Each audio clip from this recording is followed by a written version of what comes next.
Hey everyone, I just finished Giovanni's Room by James Baldwin and I really wanted to like this book and I expected to like it, but I didn't really. A lot of it has to do with the writing. I didn't really get into it. It took me quite a while to really find my way into the way the book was written.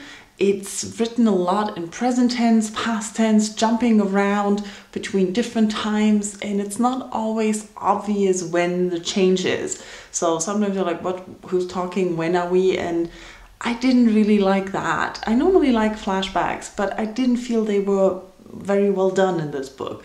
And the writing style, I don't really know, even towards the end, when I understood it better and felt more comfortable with it, I didn't really love. The general story of the book I liked more, although I have to say the more I read in the book, the more I disliked the main character. The book is narrated by David, and David is a young American in his late 20s who's in Paris, France, and he's just having fun there, and he met a woman, Hella, who he asked to marry, and she said, I have to think about it, and goes to Spain for a while.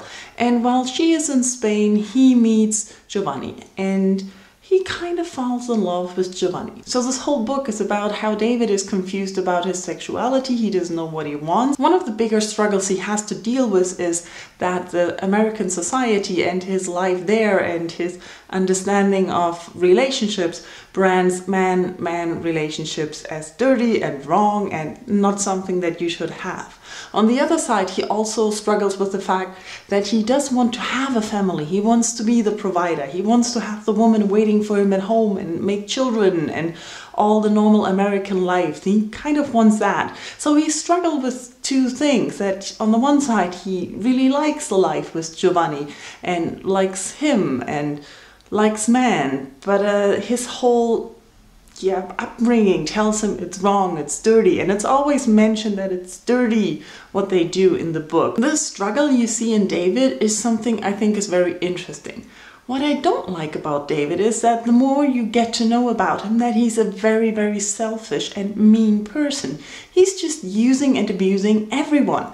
He's using the gay friends he has, he's using the rich people he knows for money, he's using Giovanni for what he wants out of him without giving anything. He's using his girlfriend Hella for whatever he wants from her, and it's always just him taking. And he's not really the giving kind. He just takes and says like, yeah, I don't know what I want, I'm confused, but he's just using and hurting people the whole way through, and I really didn't like it, and towards the end it got really on my nerves. Another thing I noticed in the book, which I don't really pick up on always, is how women were presented and the kind of characters women had, and they were really dumb. Even Hella, who was presented as a strong woman apparently, was not strong. She kind of felt stupid. In the beginning she appeared to be a strong, intelligent woman for saying like, no, I have to think about this and going to Spain. But when she comes back, she doesn't really seem strong and intelligent. She says some intelligent things, but